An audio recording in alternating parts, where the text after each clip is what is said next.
네, 반갑습니다. 안녕하세요. 네, 안녕하세요. 네, 성함이 어떻게 되십니까? 예, 저는 이름 최명순이라고 부릅니다. 북한 어디에서 언제까지 사시다 오셨나요?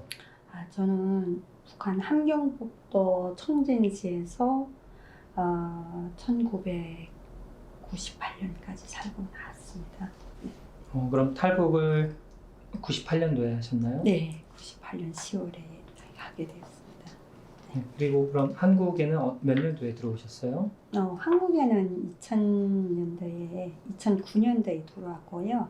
예, 지금 올해까지 10년이 되었습니다. 네. 그럼 중국에서 계시는 한 10여 년 동안에는 네. 어떤 일을 하셨나요? 중국에서는 맨 처음에 와서는 한 2년 동안은 농촌에서 그냥 생활을 했습니다. 농촌에서 살면서 제가 중국에서 살 수 있는 발판을 닦아야 되겠다고 생각을 해서 열심히 준비를 했고, 다음에 2년 후에 중국 광동성에 지인과 함께 나가서 거기서부터는 한국 기업가 또 이런 음식점 이런 데로 기술과 정확한 직업을 잡아서 한국 분들 회사에서 일을 시작하게 됐는데요. 맨 처음에 시작한 회사가 한국인이 직접 운영을 하는 가발 회사였습니다. 그래서 거기서 제가 현장 관리로 현장에서 일하는 중국인들을 생산 관리도 하고 또 이런 어떤 상품 관리도 하고 이런 것들을 해주는 일을 시작했습니다. 네. 그럼 북한에 계실 때는 어떤 직업을 갖고 계셨나요? 저는 북한에서는 체계적으로 교육을 거쳐서 대학에 가서 사범대학을 졸업을 하고 다음 20살부터 제가 교사 생활을 했습니다. 그래서 중학교 교원 자격인데 이민학교와 또 중학교 수업을 배합을 하면서 교사로 오랫동안 12년간 일을 했습니다. 한국에서도 마찬가지인데 북한에서도 교사라고 하면 교원이라고 하면 그래도 존경받는 직업인데요. 네. 그런데 탈북을 하시게 된 이유가 있을까요? 제가 탈북을 했던 98년도는 참 어려운 시기였습니다. 북한이 어렵다는 내용을 말씀하시면 어떤 내용인지 감이 잘 안 오기 때문에 제가 차근차근 얘기를 하겠습니다.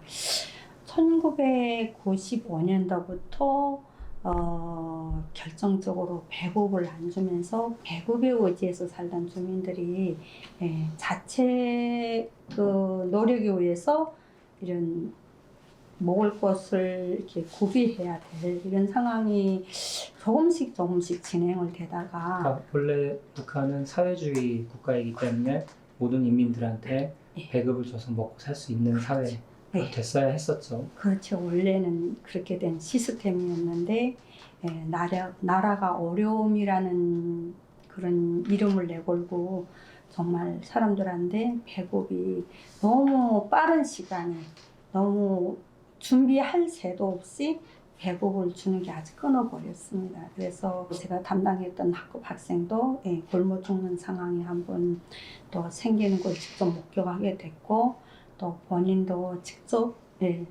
또 수업을 하면서 많이 영양이 악화되니까 수업하는 도중에 목소리가 안 나와서 결국은 칠판에 그날 수업을 다 쓰고 제가 수업을 못하고 창문을 내다보면서 정말 내가 이렇게 서서 여기서 이걸 하는 게 맞는지 과연 내가 이 자리에 서서 우리 애들한테 말을 하고 있는 게 현실에 맞는 말을 하고 있는지에 대한 자신에 대해서 한번 돌아보게 하는 계기가 있으면서 내가 살아야 되겠다는 생각을 가지고 교사 생활을 그만두게 되었습니다. 그러니까 수업을 하시다가 그 말이 목소리가 안 나왔다는 게 너무 먹은 게 없어서 힘이 드니까 수업을 할 수 없을 만큼. 저도 그때는 20대였음에도 불구하고 참 이렇게 오랫동안 제대로 된 식사를 해보지 못하다 보니까 정말 죽물로 근근히 목숨을 버리지 않으면 될 정도로 맹물을 마시고 살 때도 있었고 거의 이렇게 하다 보니까 건강이 악화되니까 나중에 목소리가 안 나오는 그런 현상이 나오더라고요. 저도 너무 깜짝 놀랐습니다. 제가 그렇게 정도로 제가 신체가 망가질 줄 몰랐거든요. 그때가 그러니까 소위 말하는 고난의 행군 시기인 거죠. 그렇죠. 네. 네, 그때 고난의 행군 시기는 어떠셨어요? 많이 어려웠습니다. 우리 북한에서 가장 어렵다고 말하는 게 굶어서 죽었다는 사람들. 가장 정말 어렵게 살았고 불쌍한 사람들이죠. 사람이 먹지 못해서 죽었다는 거는 정말 저도 한국에 와서 느껴보니까 정말 있을 수 없는 일인데 북한에서 일어났다는 게 참 저한테도 너무 안타까운 일이고요. 다음 두 번째로는 그 먹을 걸 구하겠다고 사람들이 뛰어다니면서 상황이 열차밖에 없다 보니까 막 사람들이 그 열차 위에 막 올라타고 내리고 이렇게 사람도 못 들어가는 공감이가 타고 이렇게 하면서 매달려서 정말 한 정거장 한 정거장 가는 도중에 너무 많은 사람들이 매달리니까 맥이 없어서 팔 힘이 떨어져서 철길에 떨어지게 되면 그 철길에서 사람이 그냥 막 깔고 넘어가는 막 이런 사고들이 많이 일어났습니다. 그러다 보니까 그 위에 그 열차 위에 타다가 차가 이렇게 좀 덜컹거리면서 약간 그 흔들면 거기서 아무 생각 없이 이렇게 앉아있던 사람들이 갑자기 굽으로 떨어지는 상황, 정말 여러모로 악한 상황들이 저는 눈으로 직접 보았고요. 그렇게 떨어지는 사람들과 그다음에 그 열차 위에서 내리겠다고 일어섰다가 그 고압선에 머리가 붙어서 정말 전기가 태가지고 몸이 막 전기가 태서 구멍으로 막 이렇게 구멍이 몸에 생기는 이 정도의 처참한 광경도 제가 보게 되었습니다. 정말 그걸 보면서 너무너무 삶에 대한 의욕을 잃을 때가 많았습니다.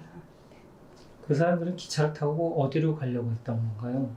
그 사람들은 한국에서 말하면 보따리 장사라고 하는데 그거는 외국으로 다니면 보따리 장사라지만 북한에서는 그게 아니라 싼 고장의 그 야채를 사서 좀 비싼 곳으로 옮겨가서 거기서 조금 떨어지는 것을 가지고 하루에 쌀 한 줌에도 얻기 위해서 그 사람들이 그런 생존을 위한 투쟁을 하는데 그렇게 목숨을 걸고 위험하게 살아가고 있거든요. 정말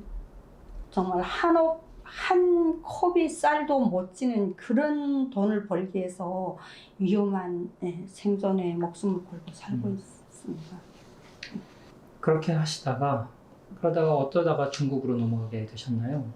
제가 교사 생활을 계속 하면서 생활이 어렵다 보니까 저희들이 이렇게 선생님들도 계속 학교에서 장시적으로 못 있거든요. 왜냐면 나가서 먹을 걸 구해와야 또 다음 또 일을 할 수 있으니까. 그래서 제가 다른 곳으로 가서 쌀을 매다가 또 팔아서 또 돈을 만들고 이렇게 하면서 살았는데 마지막에 나중에는 그것이 너무 어렵고 본인도 계속 애들한테 미안하게 그렇게 교사를 한다는 거는 학생들한테 미안해가지고 제가 살기 위해서 교사 생활을 그만두고 그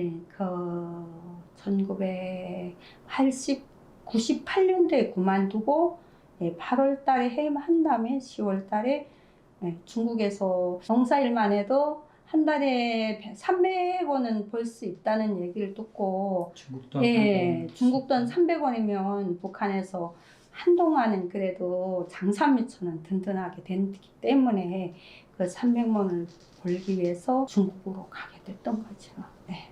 그러니까 교사 생활을 해도 거기서 주는 월급이나 배급이 생활을 할 수 있을 만큼이 되지 않았던 거죠? 아니죠. 제가 나올 때는 배급뿐 아니라 월급도 전혀 없었습니다. 전혀 없었고 정말 선생님인가 교사의 그 사명감을 가지고 정말 물을 마시면서 학교에 출근했었습니다. 제가 아마 너무 사회를 위해서 너무 헌신을 많이 하다가 지쳤던 것 같습니다. 네, 중국으로 넘어가 보시니까 어떠시던가요? 네, 중국으로 넘어가기 전에는 그 안내하시는 분이 가서 한 달만 일하면 300원 주고 올 수 있고 고향으로 올 수 있다고 했는데 중국 돈 300원을 벌 수 예. 있다. 그렇죠. 그런데 넘어가 보니까 그날 넘어간 그 순간부터 가장 처음으로는 공안 사람들이 거기를 넘어온 공안과 국경 경비대라고 하는 그 중국인 그 군대들이 그 북한 사람들이 넘어오는 걸 먼저 우선 잡았고요. 다음으로 두 번째로 가장 위험했던 거는 중국 조선족 사람들이 중국에 넘어오는 북한 여성들을 잡아다가 팔아서 그러니까 인신매매를 하는 거죠. 그래서 장가를 못 가거나 갔다가 없어 혼자 사는 남자들한테 팔아가지고 그 돈으로 자신들을 챙기기 위해서 북한 여자라고 하면 목숨을 걸고 잡아가고 뺏어가고 막 이런 상황들이 너무 놀랐거든요. 그래서 집 주인인 아주머니가 절대로 그런 데 잡히지 말라고 하면서 정말 자기네 집 운만에까지 이렇게 숨게 만드는 이런 상황을 보고 내가 이게 잘못 봤구나를 그때 깨달았던 것 같습니다. 조선족들이나 그 브로커들이 북한 여성들을 잡아다가 중국 남자들한테 파는 거죠. 그렇죠. 돈을 받고. 근데 그럼 선생님도 어떻게 팔려가셨었나요? 처음에 넘어가서 제가 저를 판다고 데리고 갔었습니다. 여러 가지 일은 많았는데 판다고 데리고 갔었는데 본인 자체가 완강하게 저는 상품이 아니고 또 나는 당신한테 팔리고 누구한테 팔려서 시집을 가려고 온 사람은 아니니까 난 돈 벌려 왔으니까 저월대로 나를 가지고 뭐 돈을 번다던가 이런 걸 하지 말아달라는 조금 강경한 목소리를 많이 냈던 것 같고요. 또 가장 제가 알게 된 거는 이 속에서 벗어나려면 어떤가 팩트가 있어야 되겠다고 생각을 했었습니다. 그래서 제가 알게 된 게 지금 중국에서 사람을 팔게 되면 인신매매를 한 사람이 평생을 감옥에 들어가서 나오지 못한다는 그 말을 해주는 사람이 하나 있었습니다. 그래서 제가 그걸 빌미로 해서 조금 거기에 의지해서 좀 그 소리를 크게 냈던 것 같습니다. 당신이 나를 팔면 내가 신고해서 공안에 자진해 들어가 신고할 거다. 이런 식으로 좀 제가 강경하게 얘기를 하니까 마음대로 하지를 못했었습니다. 다른 많은 분들은 대부분 팔려가서 거기서 사는 경우들이 잘 모르니까 어떻게 해야 될지 모르고 그런데 그런 경우들이 이게 많죠. 넘어가는 사람이 목적에 따라서 조금 다른 것 같습니다. 그래서 저 같은 거는 돈 벌려는 목적 하나만이었길래 강경하게 내가 살 것을 거기에 딱 끌려 안 갈 것을 생각했는데 많은 분들이 중국에 와서 살겠다고 오시는 분들이 알고 오시는 분들이 많더라고요. 저는 몰랐는데 저는 다 저처럼 그런 줄 알았는데 나중에 보니까 살려고 넘어오는 사람들이 꽤 많았습니다. 그러다 보니까 그냥 우리가 편안히 살면 된다 하고 그냥 따라갔던 분들이 있었던 것 같습니다. 북한이 너무 살기 어려우니까 도저히 거기서는 살 수 없고 그나마 중국에 어디서 자기가 팔려가더라도 편하게. 거기서 사는 수 있으면 좋겠다 이런 마음을 갖고 오신 분도 있었다는 거죠. 그렇죠. 난 팔려가지 않겠다 이야기를 했을 때 그럼 어디로 보내던가요? 그래서 제가 그렇게 하고 나중에 제가 아무래도 계속 이 사람들이 어떤 집에다가 저희들 감금 2명이 그때 저하고 있었거든요.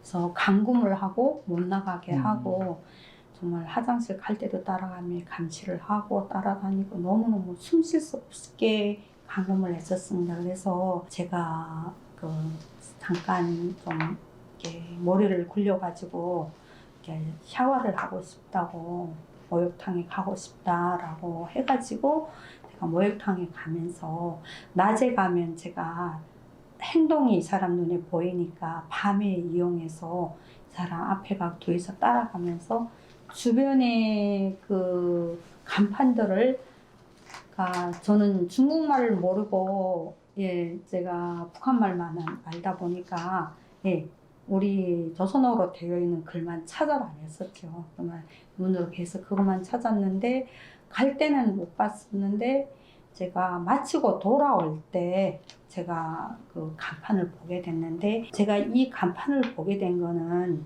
저를 팔려고 데리고 왔던 한 조선족이 저한테다가 한마디 해주는 게 여기는 조선 사람이 없으니까 누구를 만나거나 찾거나 할 생각을 하지 말라 라는 말을 듣고 이 사람이 이 말을 할 때는 여기에 조선 사람이 있다는 거를 제가 반대로 인식을 하고 찾기 시작을 했던 거죠. 그랬더니 정말 돌아올 때 보니까 간판에 어서 오세요라는 간판을 보았거든요. 그래서 그 순간부터 제가 가는 길을 머릿속에 기억하고 들어가는 문 앞까지 그 경로를 머리에 기억하고 있었거든요. 그랬다가 다음날 아침에 눈 뜨고 새벽에 그 집이 화장실이 밖에 있었습니다. 야외, 그러니까 집 담장을 넘어 있었거든요. 공동 화장실. 그래서 거기를 간다 하고 겨울이었는데 슬리퍼를 신고, 그러니까 슬리퍼를 신으면 도망간다고 생각을 못하게 그 마음을 안정시켜 놓고 저는 슬리퍼를 신고 뛰어서 그 밤에 제가 기억했던 길을 따라서 그 집으로 갔던 거죠. 가서 그 식당 주인하고 사연을 말하고 도와달라고 해가지고 제가 거기서 좀 이렇게 구원돼가지고 이분들이 제가 요구하는 대로 이렇게 도와주셨던 분들입니다. 굉장히 큰 도움을 받았네요. 그분들은 진심으로 정말 저를 도와주셨고 너무 고맙더라고요. 그래서 아마 지금도 제 평생에는 잊을 것 같지 못한 분들입니다. 그럼 그분들이 어떤 도움을 주셨나요? 그분들은 우선 제가 가서 상황이 지금 현재 잡혀서 어느 집에 갇혀 있는데 지금 팔려고 하는데 저는 싫고 돈을 벌어야 되겠다. 근데 여기 갇혀 있으면 내가 원하는 대로 못하니까 도와달라고 했더니 이분들이 저를 그런데 그때 제가 있은 게 아니라 거의 두 번도 그 어린 처녀가 있었습니다. 그래서 친구도 데리고 와야 되겠다고 생각했길래 다시 그 슬리퍼를 신은 채로 그 집에 갇혀있는 집으로 갔었거든요. 가서 그 주인은 엄청 막 성을 내면서 정말 막 그 위험한 행동까지 막 하려고 하고 그랬거든. 그럼에도 불구하고 저는 그 집을 찾았다는 안도감을 우선 먼저로 하고 사람이 일하러 나간 다음에 그 친구하고 토의를 했습니다. 내가 여기 그냥 있겠냐? 아니면 나 따라 가겠냐? 나는 나가겠다 하니까 자기는 그냥 있겠다고 하길래 그럼 너는 있어라. 나는 가겠다. 난 더 이상 이렇게는 안 있겠다 라고 하고 제가 떠나려니까 친구가 자기도 같이 가겠다고 그래서 데리고 나왔습니다. 내려서 그 집에서 제가 찾아간 그 집 사장님이 어떤 도움을 주셨냐면 그 친구는 고향으로 가겠다고 해서 고향으로 갈 수 있게 자표를 떼서 보내주고 그리고 저는 돈을 벌어야 되겠다고 하니까 중국에서 돈을 벌려면 첫째로 중국 사람의 호적이 있어야 되고 그리고 중국말을 유창하게 해야 당당하게 돈을 벌 수 있다. 숨어 다니며 번다는 거는 몇 푼밖에 벌 수가 없다 라고 알려주셔가지고 그분이 제가 팔려고 하는 걸 원하지 않다 보니까 그냥 자기네 식당에서 일을 하면서 돈 5,000원을 이렇게 가짜로, 그러니까 가짜기보다 실제 있은 사람인데 이분이 조금 다른 사정으로 외국으로 가신 분이 있었는데 이분도 다른 나라에 호적을 올렸지만 그걸 안 가져갔던 분이 계시거든요. 그래서 그분의 호적을 제가 가지고 그걸로 중국에서 제가 제 이름이 아닌 다른 사람 이름으로 10년 동안 생활을 했었던 거죠. 거기서 일을 하시다가 그럼 다른 곳으로 또 옮겨가셨나요? 다른 곳으로 옮겨는 안 갔고 주변에 농촌, 그러니까 아무래도 또 일을 하다가 제가 잠시 쉬어야 되니까 농촌 그쪽 편에 어느 이렇게 혼자 사시는 분들하고 같이 계시면서 농촌 일도 또 조금씩 배웠습니다. 그러면서 거기서 왔다 갔다 하다가 한 2년 후에 거기에 아시는 한 지인분이 자기가 광동성에 이렇게 식당을 차렸는데 거기 같이 나가서 일을 하자. 여기는 너무 위험한 곳이다 라고 해서 광동성이라는 데를 같이 나가서 거기서부터는 좀 한국 회사에서부터 일을 시작하게 되었습니다. 그쪽 가서는 한국 회사가 중국에 낸 사무소에 가서 일을 하시는 거고요. 네, 그러니까 회사의 사무실에서 일을 한 거죠. 네. 그때는 뭐 탈북민이라고 얘기하고 하셨나요? 아니면 어떻게 거기서 일을 하셨어요? 저는 신분증과 호적이 있었기 때문에 하고 중국어가 제대로 되다 보니까 그걸 그냥 신분증하고 제가 이력서에 그걸 그대로 다 내다 보니까 그냥 중국인으로 저를 알았기 때문에 현장 관리로 저를 쓰시게 되셨던 거죠. 그러니까 2년 만에 중국어를 또 하셔서 그때부터는 중국인으로. 네, 그렇게 됐죠. 네. 2년 만에 중국어 하시기가 쉽지 않았을 텐데. 그래서 많이 저는 주로 공부를 책으로 하기보다 그 주변에 그 한족 사람들과 대화로서 그리고 공부도 하면서 이렇게 너무 제가 목표를 세우고 너무 올인했던 것 같습니다. 그리고 2년 안에 그래도 소통도 원활하게 하고 자기 악도 편안히 할 수 있게끔 준비를 잘 했던 것 같습니다. 네, 그래서 중국인 행세까지 하시면서 한국 회사에서 일을 하셨는데 그 한국 회사에서는 그럼 어떤 일을 하셨어요? 우선 맨 처음에 들어갔을 때는 사무직으로 일을 하라고 공고하셨는데 제가 사무직보다 조금 중국어를 더 배워야 되겠다는 생각을 했습니다. 왜냐면 중국은 너무 넓은 곳이다 보니까 같은 중국말임에도 불구하고 각 곳마다 중국의 언어가 다르거든요. 이렇게 그걸 배워야 되겠다고 생각해서 제가 현장 관리로 들어가서 현장에서 같이 일하는 사람들과 생활하면서 더 공부를 하려고 했었습니다.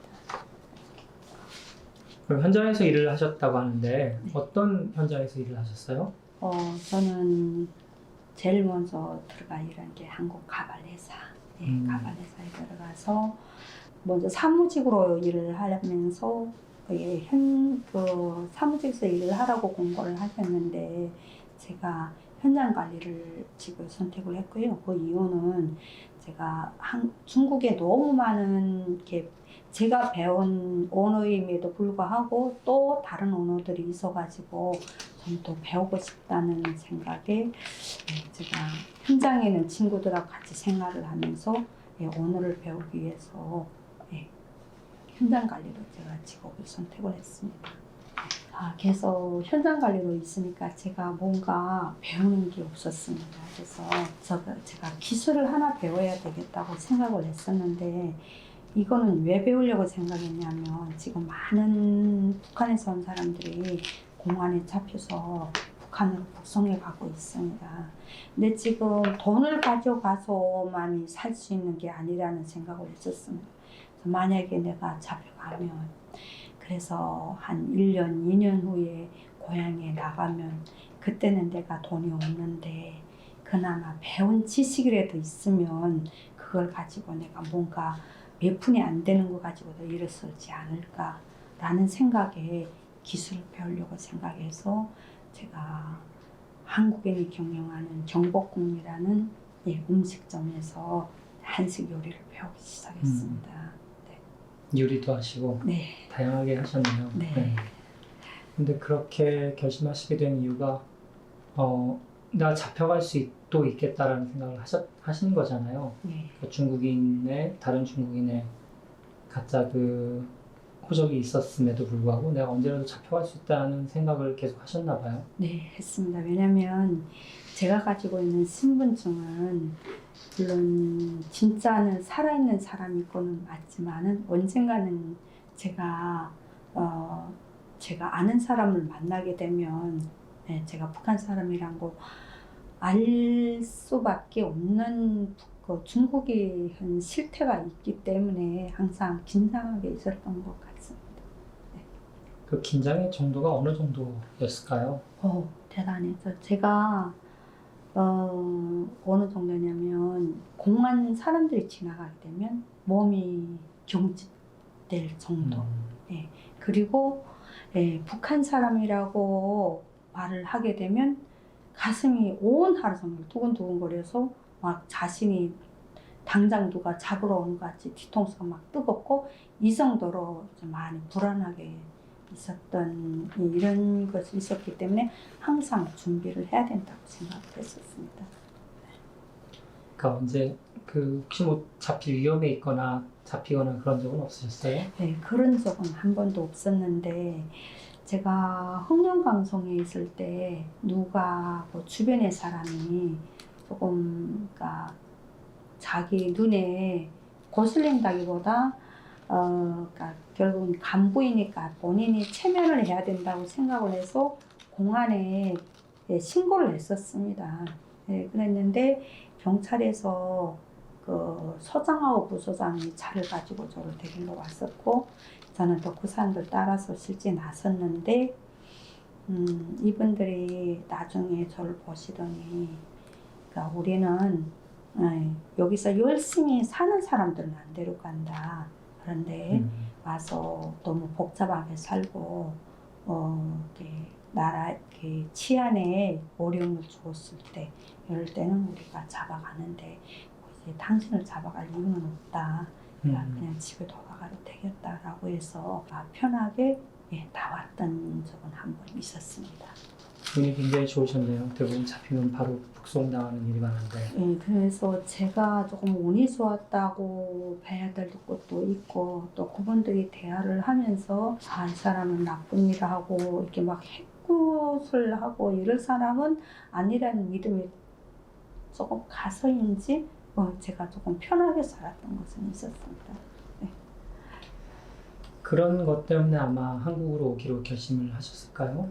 그렇습니다. 제가 원래 사실은 제 계획이 돈을 벌고 고향으로 돌아가는 것이 제가 올 때 계획이었는데 10년을 살다 보니까 조금 제가 돌아가게 된다면 자녀가 한 명 있는데 자녀한테 별로 성장보다 그 직업을 선택하거나 또는 어떤 발전에 제가 도움이 안 되겠다 싶어서 제가 가고 싶어도 못 가게 되는 상황이 환경이 변했습니다.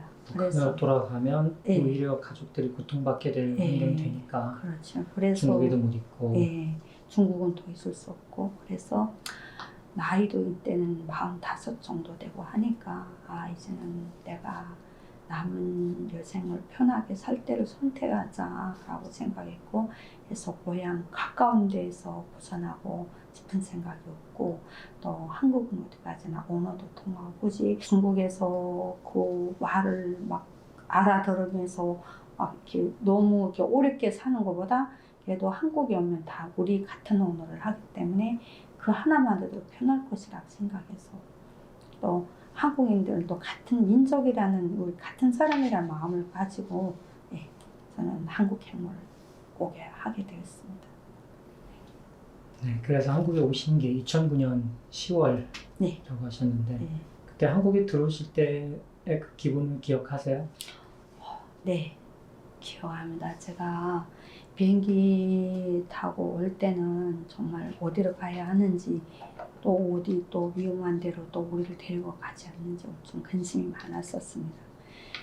그랬는데 한국 땅에 도착했고 그때가 저녁에 도착을 했었습니다. 어두울 때였는데 한국에 도착을 해서 다 점검을 받고 나오면서 조금 여기가 한국이구나라고 생각했을 때까지는 긴장했었는데 버스에 타고 저희들이 국정원으로 오는 길에 길 옆에 있는 풀들을 보고 기찻길도 보게 되고 바다도 인천 바다도 보면서 정말 북한과 똑같은 거죠. 너무 똑같은 거였습니다. 그래서 내가 중국에서 10년 동안 그 야자수 나무만 보고 있었는데 이렇게 정말 그 한국에 와서 우리 고향의 꽃을 보니까 다시 고향으로 돌아온 것 같고 눈물도 나고 너무 감격했고 다시 내가 고향에 들어와 산다는 느낌으로 제가 그 마음이 지금도 잊혀지지 않고 있습니다.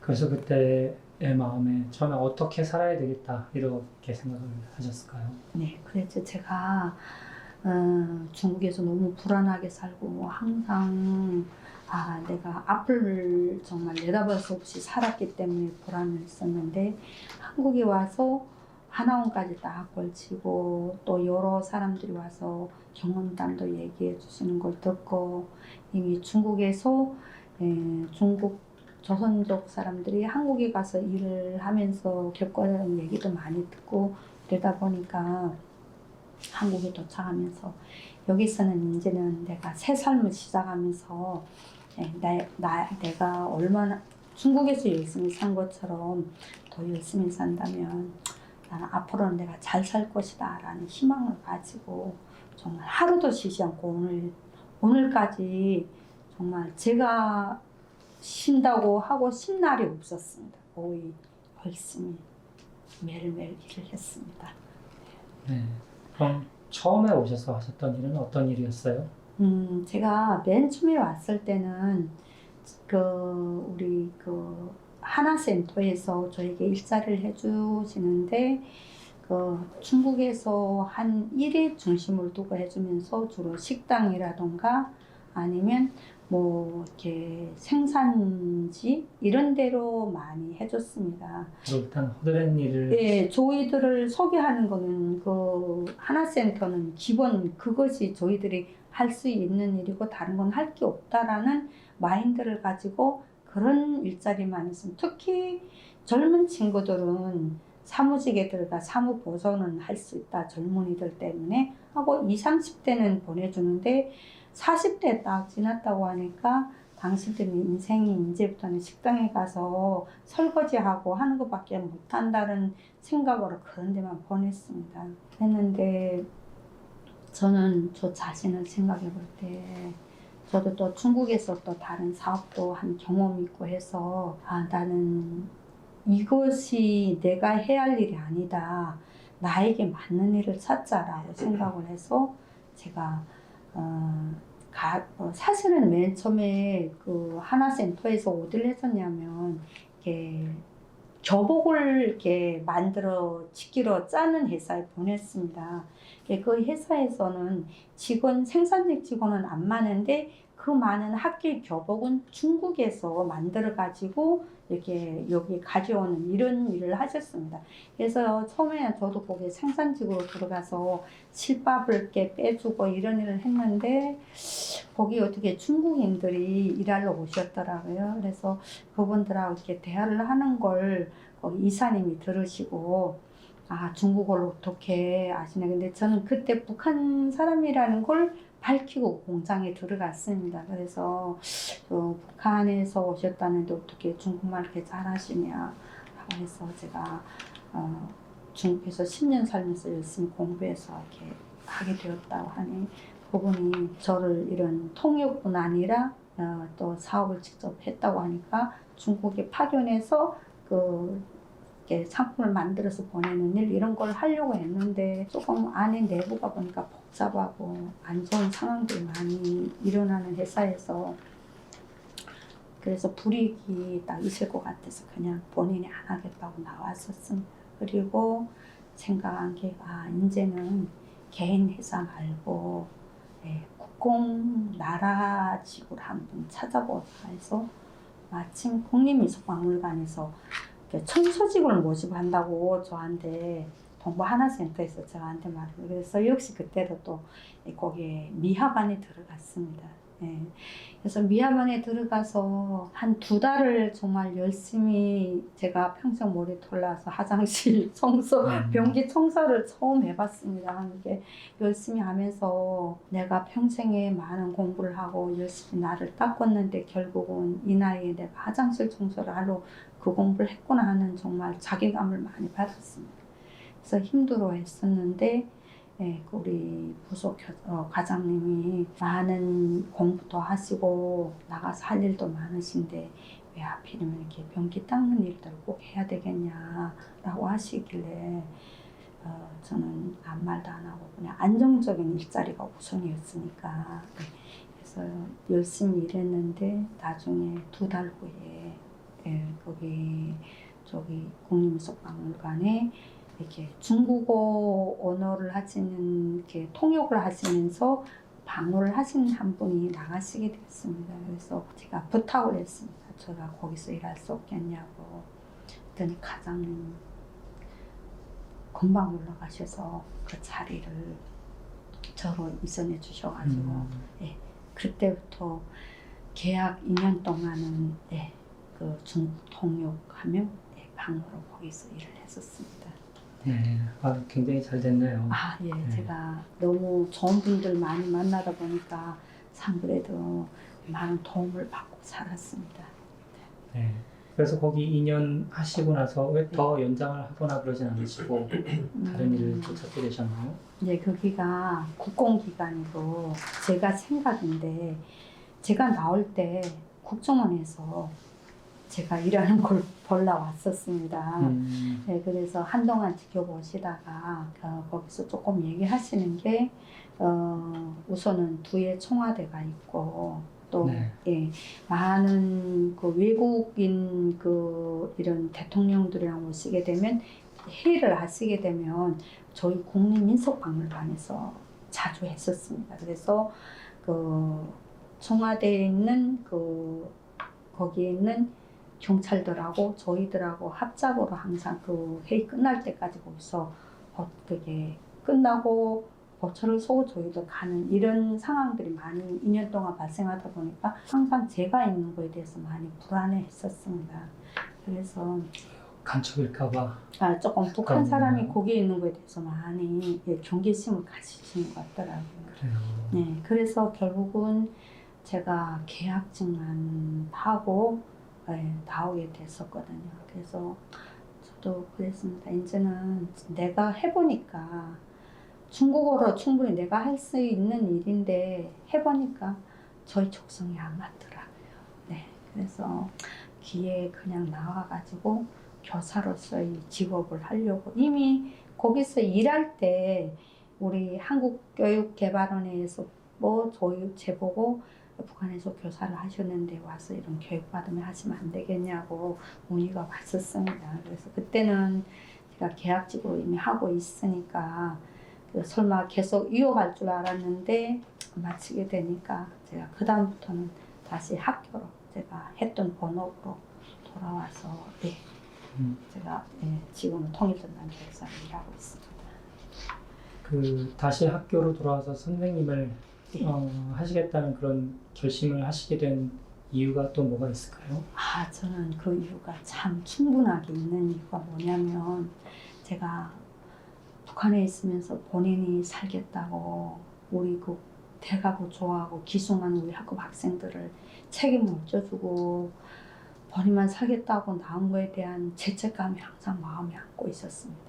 그래서 저는 그 애들에게 못해준 그 마음의 빚을 한국에 와서 한국에 정착하는데 어려워하는 애들에게 도와주기 위해서 그래서 도와주는. 제가 그것으로 저희 마음을 어떻게 달래주는 것이 저를 위해서 필요하다고 생각해서 그래서 제가 교육기관으로 다시 들어가게 됐습니다. 네.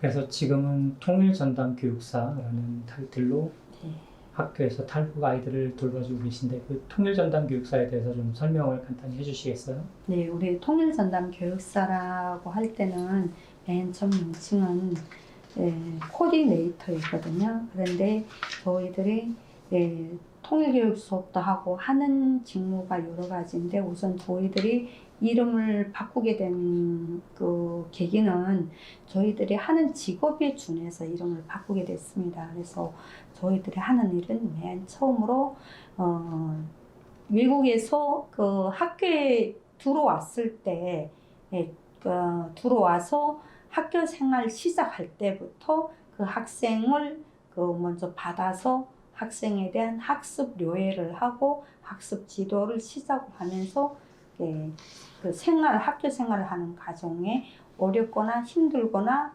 또는 안 되는 부분들을 항상 그 학생과 함께 소통을 하면서 도와주는 일을 했습니다.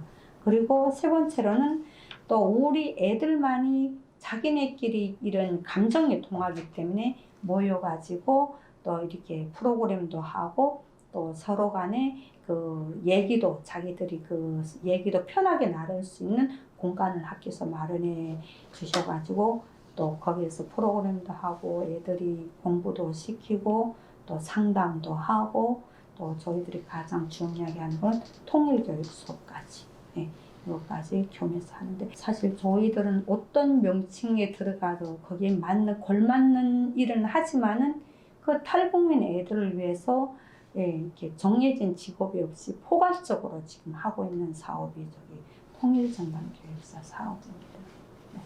그래서 일반 남한 아이들과 탈북 아이들까지 다 포함해서는 통일 교육을 진행을 하시고 그 탈북 아이들을 위해서는 그 생활지도나 이런 방과후 수업 지도를 해주고 뭐 생활지도까지 다 해주고 계신데 그럼 그 탈북 아이들의 종류가 있잖아요. 이 아이들은 어떤 부류의 아이들이 있을까요? 우리 지금 제가 지도하고 있는 학생들이 탈북 학생이라고 하는 안에는 세 부류로 나누고 있습니다. 학생들이 지금 부류가 제1부류는 북한에서 출생을 해서 부모님 따라 여기 와서 살고 있는 친구가 북한 학생이라고 하고요.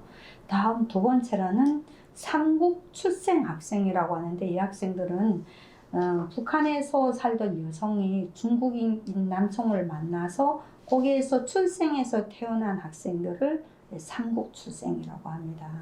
그리고 다음 한국 출생이라고 할 때는 첫째로 그것도 거기도 부류가 있습니다. 첫 번째는 뭐냐면 북한인과 북한인이 만나서 한국에서 태어나도 한국 출생이고 또 북한 그 여성이 한국 남성을 만나서 태어나도 한국 출생이고 또 북한 남성이 한국 여성과 태어나서도 한국 출생이고 이렇게 부류가 여러 가지로 나누고 있습니다. 그러니까 주로 북한에서 태어났느냐, 삼국이라고 불리는 뭐 중국이나 다른 곳에서 태어났느냐, 아니면 한국에서 태어났느냐에 따라서 있지만 어쨌든 부모가 탈북민인 경우에 거의 지금 탈북 학생으로 묶여서 같이 지도를 해주고 계신 거죠? 네, 그렇습니다. 그러면 이 아이들은 그 다른 남한 아이들에 비해서 어떤 어려움들이 있을까요? 제가 지금 직접 그전에는 제가 상상으로 생각을 했을 때는 우리 탈북민이기 때문에 다 어렵다고 생각을 했었습니다. 근데 현장에 직접 들어가니까 생각외로 북한에서 온 애들은 학교 생활에 잘 적응을 하고 있습니다. 왜냐하면 언어가 잘 소통이 되니까. 그러면서 친구들하고도 아주 리더적으로 잘 나가고 있고 거기에 몇몇 학생들이 조금 좀 반항을 하는 학생들이 있다 보니까 조금 소리가 나지만은 대부분 친구들은 한국 학생들하고 잘 어울리고 있었습니다. 근데 가장 어려워하는 친구들이 삼국 출생 학생이었습니다.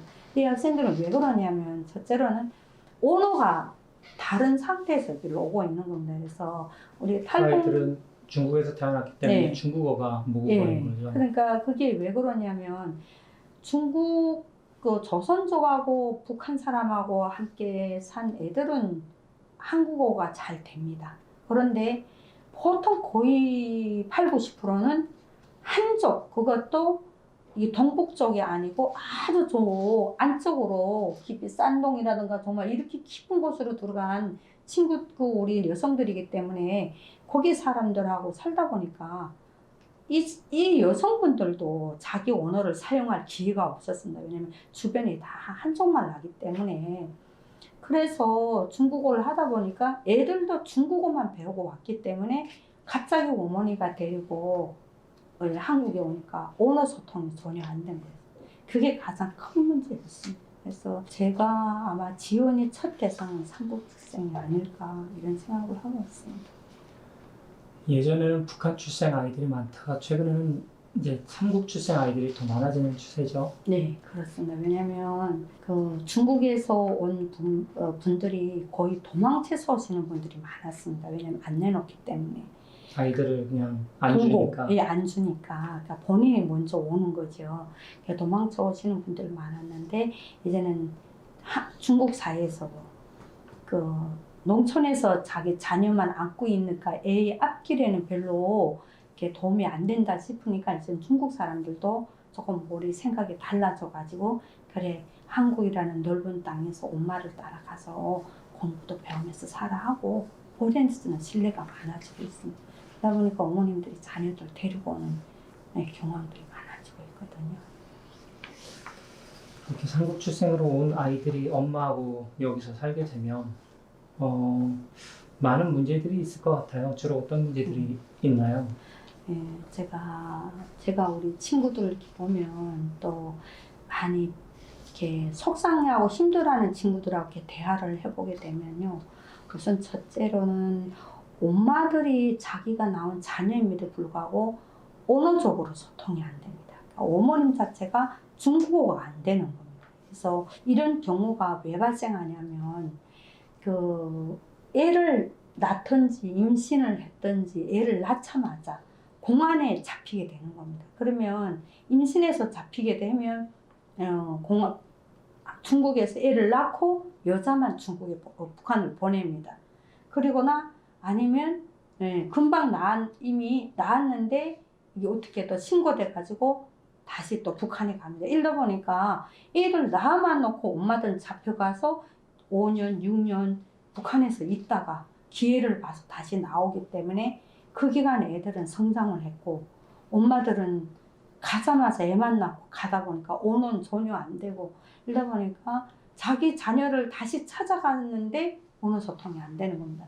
그리고 잡혀가고 나가 다시 잡혀갈까 봐 겁이 나서 한국으로 오게 되다 보니까 또 한국에 와서 몇 년 동안 정착하고 자리 잡는 시간이 또 2, 3년 걸리다 보니까 애는 9살, 10살 커가는데 엄마하고 애는 만난 시간이 적으니까 그러니까 애를 엄마는 이제는 내가 안전하게 됐으니까 너를 데려오겠다고 한국으로 데려왔는데 언어가 전혀 안 되는 겁니다. 그래서 어떤 때는 제가 중간에서 어머님하고 애 사이 통역을 해줄 때가 중국어로 통역을 해줘야 되는 예, 중국어로 통역을 해줄 때가 많았습니다. 근데 이렇게 하게 된 게 제가 국립민속박물관을 나오고 우리 북한 선생님들이 그러니까 북한에서 교사한 선생님들이 교상으로 해가지고 대한 그 방과후 시설이라는 걸 만든 학교가 있었습니다. 그래서 저는 처음에 거길 제가 들어가려고 안 했는데 그 같은 교육계열부 교장 선생님이 우리 애들이 지금 아무래도 교사했던 선생님들은 애들 다루는 게 벌써 다르거든요. 교육적으로 이렇게 다루는데 아무래도 조금 거기에서 벗어나는 분들은 언어부터 가서 이렇게 애들하고 좀 이렇게 많이 결렬되는 언어들이 많이 나왔습니다. 너무 상투적인 언어들이. 그래서 좀 와서 도와달라고 해서 제가 거기에 80만 원을 받고 그냥 가서 도와주려고 들어갔었습니다. 네, 들어갔는데 보니까 애들이 우선 거기에 있는 선생님들이 4분 계시는데 중국어가 되는 선생님들이 한 분도 없었습니다. 그러다 보니까 애들이 얘기를 해도 거기에 8, 90%가 중국 애들이랍니다. 그리고 북한 애들은 한둘 정도고. 근데 얘네들이 선생님은 모아놓고 그러니까 중국 출생 아이들이 80%고 북한 출신이 얼마 없었고 또 한 2명 정도. 예. 그래서 선생님은 열심히 막 한국말로 합니다. 너희들 어떻게 해야 되고 합니다.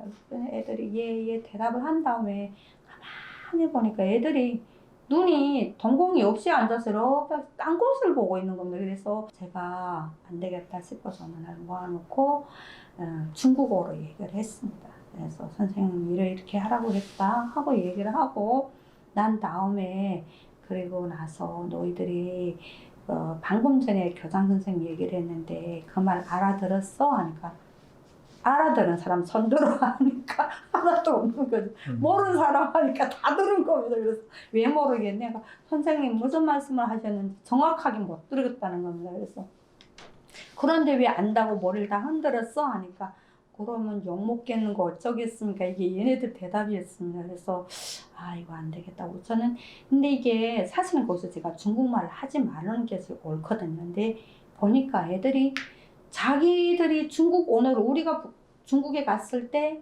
우리 말을 하지 못하니까 가슴이 답답했던 걸 제가 체험했기 때문에 걔네들이 자기네 말을 열어놓고 자기 속을 보여야 되겠는데 선생님이 상대방이 언어 뭐 알아들으니까 답답했던 거죠. 그래서 제가 여기에서 괜찮다. 내가 속이 타고 말하고 싶은데 못했다는 사람은 언제든지 찾아서 중국어로 선생님하고 대화하자라고 했더니 많은 애들이 찾아오더라고요. 그래서 저는 그때는 중국어로 소통을 하고 다 모였을 때는 또 하가니까 애들이 선생님 북한 사람입니까 중국 사람입니까 라고 묻는 애들도 있었거든요. 그래 이렇게 하면서 애들이 조금 심신을 조금 편하게 만들어줬습니다. 그리고 언어는 한국 언어로 하되 내가 속상할 때만 중국어로 와서 해라 이런 식으로 방법을 바꿔보았거든요. 이런 신뢰가 있었기 때문에 제가 통일전담교육사를 학교에 들어오면서 우리 애들을 지도할 때 정말 한마디 말도 모르고 들어오는 애들이 지금도 있거든요. 우리 애들이 그 말을 중국말을 잘 할 수가 없기 때문에 애들이 가슴이 많이 답답했습니다. 그래서 언젠가는 자기들도 자기 얘기들 해가지고 속상한 얘기도 하고 또 요거 바라는 것도 얘기해주고 싶었는데 애들이 못하니까 막 애들이 우울로 해가지고 학교 생활 그 안에서 애들이 막 불화가 많아지면서 생활을 하고 있었던 상황이었어요. 그래서 제가 애들한테 그랬습니다.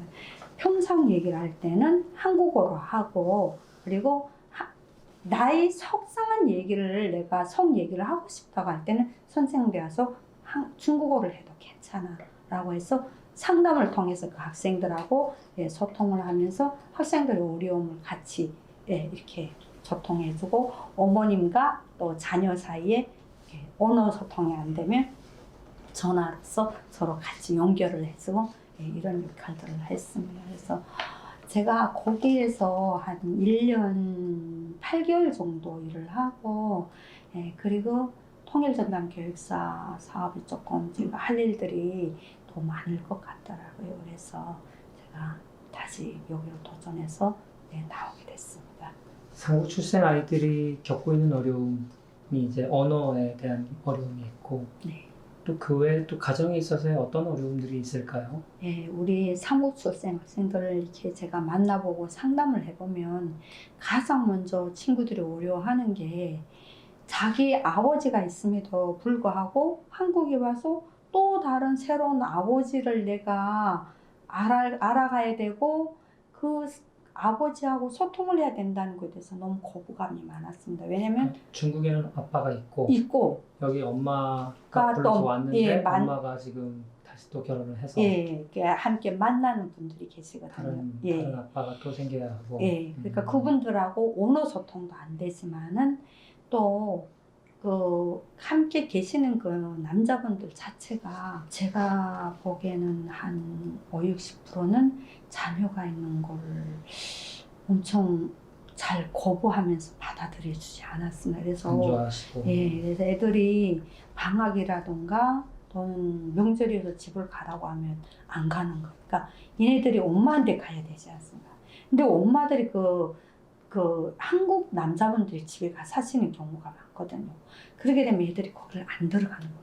그래서 안 가겠다고 하는 애들 때문에 선생님들 쉬지 못하고 걔네들 학교에 그냥 두고 애들을 명절 같이 쉬거나 또는 선생님들이 애들을 나누어서 데리고 가서 명절 같이 보내고 데리고 나거나 이러는 상황에서 지금도 선생님들이 그렇게 애들 돌보고 있거든요. 그러니까 그런 학교에는 아이들이 거기서 생활도 하고 그리고 배우기도 하고 하는 거 그렇기 때문에 그 아이들이 가끔씩 집으로 돌아가는 일이 있거나 명절 때는 집에 가서 가족하고 시간을 보내야 되는데 집에 가기 싫어하고 네. 그냥 계속 학교에 나와 있는 거군요.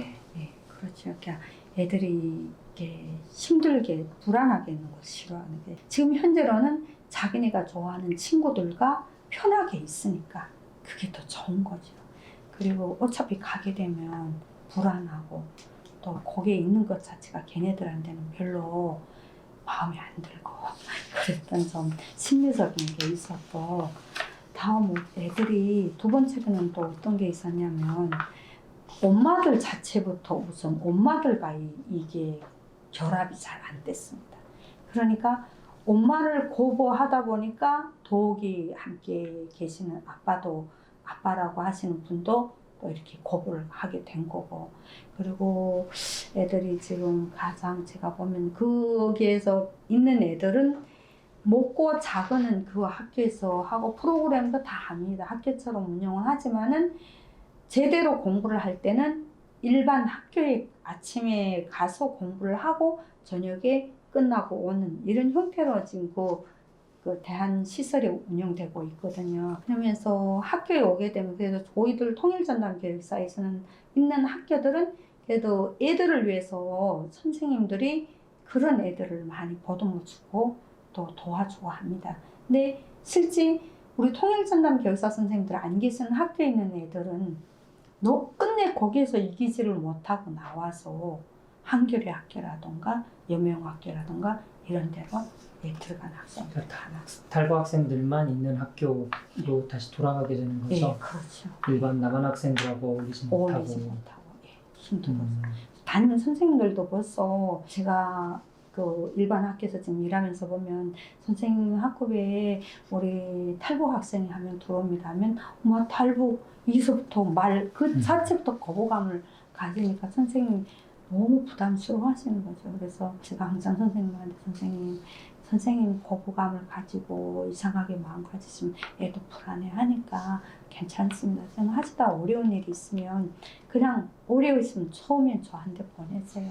그래서 저하고 소통을 하다가 차츰차츰 선생님하고 이렇게 얘기를 나누면서 나가본 게 어떻겠습니까라고 항상 학교 생활을 할 수 있게 저희들이 밑거름이 돼서 학생들을 잘 케어하고 있고 하지만 또 우리 어머님들이 북한식 교육에 이미 다 주입돼 있다 보니까 북한식 교육은 어떤 교육이냐면 학교에 학생을 보내면 북한에서는 선생님이 그 학생을 오는 순간부터 집으로 들어가는 순간까지 학교 선생님이 그 애들 안전뿐 아니라 모든 걸 다 책임을 집니다.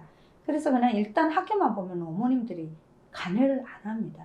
근데 한국은 반대로 학교에 어머님들이 역할이 너무 세다 보니까 그게 이게 잘 이해가 안 돼서 어머님들이 혼란을 느끼고 애가 만약에 누구하고 싸워서 다퉜다 하면 한국 어머님들은 먼저 막 신고를 하고 막 학교 열고 이게 우선인데 우리 어머님들 그거를 못 받아들이는 거예요. 이해가 우선은 안 되니까.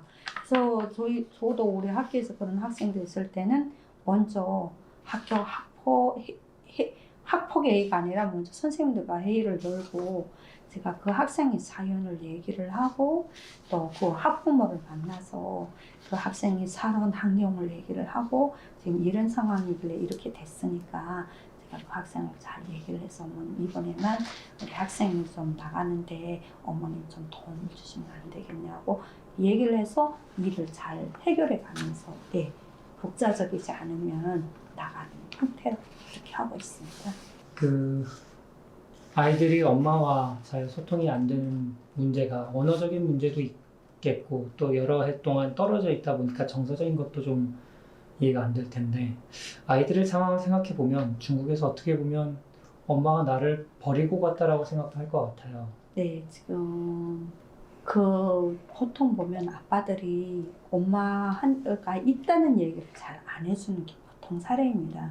그러다 보니까 애는 처음에는 엄마라는 걸 모르고 할머니 옆에서 그 할머니가 엄마에 대한 개념을 모르고 살았던 애들이었거든요. 그러다 보니까 내한테 어머니가 기승한 사람이다 이거에 대한 체험이 좀 약했던 것 같습니다. 그런데 어느 순간에 너를 낳아준 엄마다 이것이 조금 이렇게 개념이 바뀌면서 애들도 혼란이 오는 상황.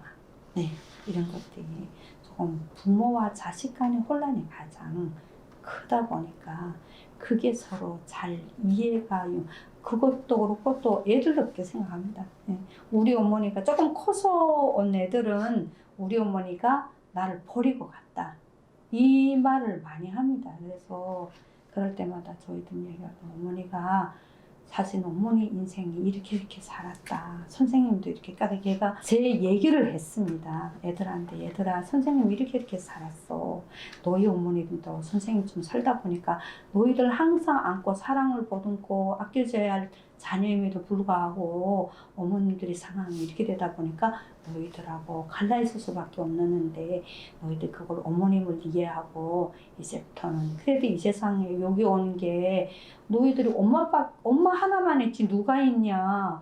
너네 여기서 엄마만 없으면 너는 이 땅에 혼자 살아 있어. 너 혼자서 지금 살 수 있어? 이렇게 하면서 애들하고 이렇게 상담을 해서 지금은 그래도 애들이 엄마에 대해서 많이 또 공지를 내가 엄마 있다는 거에 대해서도 애들이 또 많이 서로 간에 또 공지감을 가지고 있고 혼자 있는 애들은 엄청 소외감을 가지고 있고 애들이 그 어머님하고 갈라져 있는 거에 대해서 자세히 이렇게 설명을 하면서 지금은 어머님하고 애들이 많이 소통이 잘 되고 있고 우리 어머님들도 또 애들을 대하는 마음가짐도 또 어떻게 애들하고 소통할지에 대해서도 많이 학습을 시키고 그래서 많은 좋은 방향으로 지금 여러모로 시스템들이 많이 되어서 좋아지고 있지만 또 새로 들어오는 사람들이 많지 않습니까? 네. 그런 사람들이 또 새로 시작을 하니까 이런 사업은 기존의 사업이면서 또 새로운 사업이기도 하지 않을까 이런 생각을 합니다. 네. 그런 어머니들을 저희가 몇 분 만나보면 그분들도 사실 아이들을 굉장히 애틋하게 생각을 하지만 그 아이들하고 잘 소통이 안 되는 것도 속상해하고 애들이 왜 내 말을 이렇게 안 들을까도 걱정을 하면서도 또 그 아이들 이해하려고 노력하지만 잘 이해가 안 되고 뭐 이런 부분이 있는 것 같아요. 그렇죠. 근데 조금 또 사춘기 친구들은 또 사춘기를 또 좀 거쳐서 그런지 그것이 조금 우리 옛날에 살 때는 사춘기라는 걸 모르고 살았지 않습니까? 근데 지금 사춘기라는 이름을 가지고 애들이 조금 이렇게 변화되는 그 나이대가 있으니까 엄마들은 그거를 조금 이해를 잘 못하시더라고요. 그 소통이 많은 좀 이렇게 어려움에서 가장 큰 어려움이지 않을까 이런 생각을 하고 있습니다. 그러면 그런 아이들을 좀 문제 있다기보다는 어려움이 있었던 아이들을 좀 이렇게 오랜 기간 돌봐주셨던 그런 사례 같은 것들이 있을까요? 예, 있죠. 제가 대안학교에 있었을 때 우리 한 친구가 있었습니다. 근데 그 친구가 어떻게 되냐면 제가 거기에 들어갔을 때는 없었는데 좀 한동안 일하다가 특히 거기로 오게 됐는데 이 친구가 엄마가 처음에 나만 놓고 거기서 애를 낳기만 하고 그리고 한번 북한으로 북송에 갔었습니다. 제가 아까 얘기한 거 똑같은 사례인데 북한에 가서 북송에 가 있다가 5년 만에 중국에 들어와서 이제 너무 무서우니까 그 자녀한테 가서 하룻밤만 보고 즉시 한국으로 출발해 왔습니다. 그러니까 애가 13살 될 때까지 애를 나만 놓고 거의 만나 못 보고 왔거든요. 그리고 와서 아빠가 애를 데리고 있다가 병이 오게 되니까 돌아가셨습니다. 그래서 애가 어느 자기 삼촌의 손에서 자라게 됐는데 엄마는 여기서 돈을 붙여서 보내줬습니다. 그런데 우선 그 돈은 애를 위해서 쓴 것보다 삼촌이 자기 유흥을 위해서 많이 쓰다 보니까 애를 데리고 노래방이요 뭐 이런 데를 많이 전전에 다녔으니까 애를 혼자 두면 안 되겠으니까 데리고 다닌 거죠. 그러니까 얘가 눈에서 어린 나이에 보게 된 게 그런 걸 보게 된 거죠. 그래서 얘가 그게 물들어 가지고 14살이 돼서 한국에 온 겁니다. 그래서 걔 사례가 엄마하고 애하고 소통이 안 된 거였습니다. 말이 안 되니까 엄마가 너무너무 답답해 했고 그리고 우선 애가 이거 눈을 뜨고 먼저 배운 거지. 이 남녀의 문제를 먼저 배운 거죠. 그래서 오자마자 막 그 핸드폰으로 친구들 간에 막 카톡해. 너무 막 그 정말 저희들이 어른들도 막 보기 정말 힘든 그런 사진들을 많이 이렇게 막 돌리고 다니고 언어도 막 그렇게 사용하고, 그러니까 이게 중국어로 애들이 막 사용을 한 거죠. 그래서 그걸 딱 보면서 내가 너무 놀라가지고, 그래서 얘가 엄마도 속상했고 했거든요. 그래서 제가 그 애를 데리고 와서 그 다음부터 상담하기 시작했습니다. 그래서 네가 이게 위험한 과일지 안다는 거죠. 근데 왜 했어? 심심해서 했다는 거죠. 그래.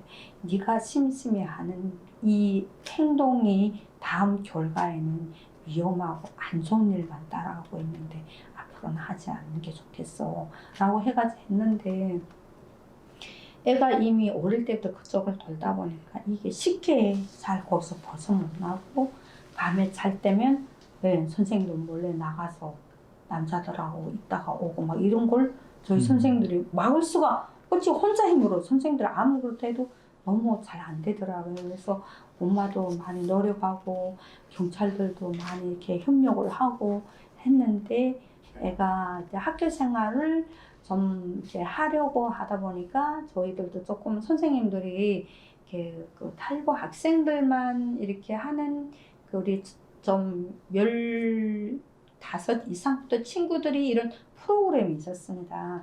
그래서 거기 가서 이렇게 촬영도 하면서 노래도 부르며 이런 프로그램을 하다가 거기서 한 북한 친구, 남자친구를 만나게 됐습니다. 그래서 그 친구 나이가 25이다 보니까 얘하고 나이 차이가 한 9년 차이가 됩니다. 미성년자. 네, 미성년자죠. 그러니까 얘 나이가 그때는 15밖에 안 됐거든요. 이런 상황에서 그 친구하고 만났는데, 애가 그 남자를 만난 순간부터 학교를 안 오고 이 남자 집에서 계속 살아온 거죠. 그러니까 우리 북한에서 온 탈북민 청년들은 22살부터는 집을 줍니다. 그러니까 이 친구는 25이니까 서울에 집을 받았던 거죠. 그러니까 이 남자 집에서 애가 떠나지 않고 있다 보니까 거기서 계속 있으면서 선생님들 데리려고 정말 많은 일들이 있었죠. 걔를 하고 어떻게 바로 잡겠다고. 근데 결국은 나중에 임신하게 되고, 그래서 할 수 없어서 어머님이 와서 애를 데리고 갔습니다, 집으로. 데려가서 그나마 그래도 그 남자애가 북한에서 오다 보니까 부모도 없이 혼자 있거든요. 그래서 자기는 이 여자 엄마를 내 친엄마로 생각하고 얘하고 같이 여기서 잘 살아가겠다고 이렇게 얘기를 하니까 천만다행으로. 그리고 그 친구한테도 그랬거든요. 얘가 지금 15살밖에 안 돼서 중학교도 지금 졸업 못한 상태다. 그러니까 네가 이제부터 얘가 공부를 좀 할 수 있게 네가 옆에서 도와줘라 해서, 네가 데리고 살아야 할 여자이니까 네가 잘 도와주면 좋겠다라고 해가지고 지금은 그래도 고등까지 공부를 마치고 애를 돌쓰게 나왔고 그리고 열심히 그래 잘 산다는데, 가끔 제가 어머님하고 통화를 하거든요. 선생님 어쩌겠습니까? 이제는 이렇게 된 일을 다시 돌릴 수는 없지 않습니까? 그래 이제부터라도 잘해서 애가 아직도 살아야 할 시간이 많으니까 이제 뭐 잘 그게 마음에 상처를 안 받고 잘 살았으면 좋겠다. 항상 이런 대화를 어머님하고 지금도 하고 있습니다. 탈북민분들 보면 혼자 와서 사는 경우에 외로움이 많다 보니까 그냥 인연이 생겨버리면 갑자기 확 같이 살아버리거나 결혼을 좀 일찍 하게 되거나 온지 얼마 안 돼서 갑자기 뭐 다른 아이를 갖게 되거나 이런 경우들이 꽤 있는 것 같아요. 맞습니다. 예. 그리고 또 다른 그 학생들도 지도하셨던 사례 중에 좀 성공적이었던 사례가 있을까요? 네, 제가 그 지도한 학생 사례 중에 한 학생은 학교에서 만났습니다. 제가 학교에서 만났는데 그 친구는 처음에 들어올 때 1학년 학생이었어요. 초등학교 1학년 학생이었는데 언어가 전혀 안 됐습니다. 어머님도 오실 때 이렇게 애를 데리고 왔습니다. 그러니까 이렇게 그 데리고 온다는 게 그러니까 한국으로 오는 그 먼 길 세 개의 나라를 거쳐서 수용소까지 갔다 이 기간을 다 거쳐서 왔거든요. 애가 오면서 하나원 나오자마자 학교에 데리고 왔는데 언어가 전혀 안 됐습니다. 중국어만 할 수 예, 있었다는 얘기죠. 예. 그런데 애가 또 성격이 좀 이렇게 막 활발한 성격이 아니고 많이 우울한 성격이었습니다. 예. 그래서 제가 학교에 가니까 선생님 너무 속상해 하시는 게 선생님 한번 옆에 와서 얘 공부하는 거 그냥 옆에서 좀 봐만 주세요 라고 담임선생님이 부탁하셔서 제가 들어갔었습니다. 이래 들어갔는데 첫날부터 보니까 책상 위에 책이 하나도 없는 겁니다. 그리고 우선 사물함 안에도 책이 없고 그래서 한 며칠간은 가만 놔두고 옆에서 말만 시켰습니다. 왜 저도 금방 만난 애니까 조금 이렇게 관계 형성을 해야 될 것 같아서 그래서 조금 애 옆으로 다가갔는데 그 다음에 한동안 안 되겠다 싶어서 한 주 지난 다음 또 그 학생 옆에 골상을 놓고 앉아서 같이 책을 꺼내기 싫어해서 그냥 종이를 놓고 내가 글 쓰고 선생님 이런 걸 썼네 이러면서 내가 유도를 했더니 애가 옆에서 자기도 같이 쓰는 거죠. 이렇게 해가지고 점차 얘를 유도해서 나중에 얘 선생님이 쓰는 글이 저쪽 책에 있는 것 같아. 너 못 봤어? 이런 식으로 돌려가지고 걔가 책을 꺼내놓게 했습니다. 그래서 거기서부터 그거를 선생님 쓴 칠판에 꼭 그냥 그림으로 그려 이렇게 했거든요. 그래서 처음에는 그림으로 그리기 시작하다가 하나씩 가계하고부터 하나씩 그느들부터 하나씩 배워주기 시작하면서 이렇게 단어를 알게 되면 제가 먼저 단어를 찍고 선생님이 이번에 여기가 뭔지 써보세요라고 하면 제가 싹 써주고는 이 단어야 빨리 손 들고 먼저 대답해 이런단 말이에요. 그러면 손을 들고 먼저 드는 거예요. 그래서 담임선생님 그래 초아가 대답해봐 라고 하면 걔가 뭐라고 이걸 선생님 부르면 무엇이라고 얘기를 해? 하면 일어나서 대답하는 겁니다. 그러면 선생님 잘한다고 막 박수 쳐주고 여기서부터 조금 자신감을 가지고 그리고 점차적으로 애가 하기 시작했는데 1학년 때는 그런 식으로 애를 유도해서 공부를 시켰는데 조금 친구 관계가 너무 자기 고집이 세다 보니까 친구 관계가 원활하지 않아서 애가 힘들어 했습니다. 그리고 좀 한마디로 말해서 좀 야근 편이 아니고 애가 너무 이렇게 자기 속을 너무 내보이다 보니까 친구들 간에 이렇게 좀 싹 다가가는 게 좀 이렇게 서로 간에 관계가 어려웠거든요. 그랬는데 너무 대단한 게 그런 것을 뚫고 그래도 학생 부위원장으로 자기가 되겠다고 당당히 나서는 그 당당함을 보고 내가 너를 그래도 그만하면 참 성공적으로 잘 했구나. 예. 그 학생 하나만 아니고 많은 친구들도 있겠지만은 그 친구가 너무 당당하게 이렇게 나서는 걸 보고 제가 많은 응원을 했었고요. 우리 그 올림 탈북학생 친구들 한 20명 됐습니다. 그래서 얘들아 우리 그 어느 언니가 이번에 학생부위원장 때 우리 응원해주자 해가지고 막 서로 막 힘주고 막 이랬거든요. 그랬더니 부위원장으로 선출돼서 너무 열심히 하고 있고 지금 6학년입니다. 네, 그러니까 학교 생활에 정말 잘 적응을 했네요. 네, 그랬거든요. 선생님들도 너무 대단히 하고 계십니다. 그러니까 이 아이들을 도와주고 지원을 해주면 그리고 믿어주고 잘 지도해주면 분명히 학교에도 잘 적응할 수 있고 우리 사회에 좋은 일원이 될 수 있는 아이들이라서 그냥 뭐 저 애들은 어디서 오는지 잘 모르겠는데 그냥 놔둬야지 라기보다는 우리 사회 일원으로 잘 성장할 수 있도록 도와주는 게 중요하겠네요. 그렇죠. 가장 중요한 게 그 애들한테는 그 성격의 친구들이 한국 사회에서 발을 잘 정착하고 살 수 있도록 도와주는 게 기본이라고 보고 있습니다.